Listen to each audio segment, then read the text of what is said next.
శ్రీమాత్రే నమః.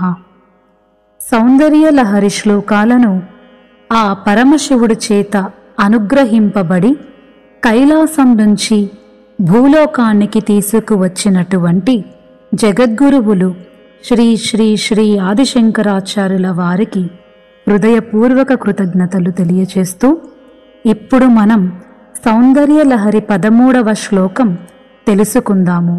ప్రతిరోజు ఈ శ్లోక జపం వలన మనలో వర్షశక్తి పెరుగును, అనగా మంచి ఆకర్షణా శక్తి పెరుగును. అంటే ఎవ్వరికీ మన వలన ఏ కష్టమూ రాదు, ఎవ్వరి వల్ల మనకు ఏ కష్టము ఇబ్బంది రాదు. అందరితో మనం సఖ్యత, ఆనందం అనేటటువంటి ఆకర్షణలో ఉంటాము. ఈ శ్లోక ఉచ్చారణ తెలుసుకుందాము. నరం వర్షీయాంసం నయన విరసం నర్మసు జడం తవాపాంగాలోకే పతితమనుధావంతి శతశః గలద్వేణీబంధాః కుచకలశ విస్రస్తసిచయా హఠాత్రుట్యత్కాంచ్యో విగలితదుకూలా యువతయః.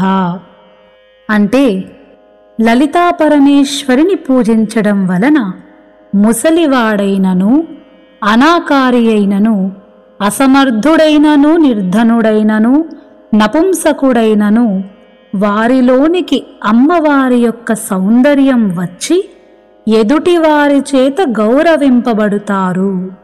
అంటే కేవలం బాహ్య సౌందర్యం మాత్రమే కాదు, అంతఃకరణ సౌందర్యం అనగా జ్ఞానం, మనం చేసే పనులు, ప్రవర్తన కూడా సౌందర్యమే. వీటన్నింటి వల్ల ఎవ్వరైనను మనకు వశులవుతారు, అనగా గౌరవిస్తారు. అందరూ మనల్ని ప్రేమిస్తారు. మనలో ఉన్న దైవశక్తి వలన మనకు గౌరవం, జ్ఞానం, ప్రేమ, ఆనందం పెరుగును. ఇవన్నీ మనకు ఆ లలితా పరమేశ్వరి కరుణా కటాక్షముల వలన లభింపగలవు. అమ్మ దయ ఉంటే అన్నీ ఉన్నట్టే. ప్రతిరోజు ఈ శ్లోక జపం వలన మనలో ఇంత అద్భుతమైన ఆనందకరమైనటువంటి దైవశక్తి, ఆకర్షణ లభించును. శ్రీమాత్రే నమః.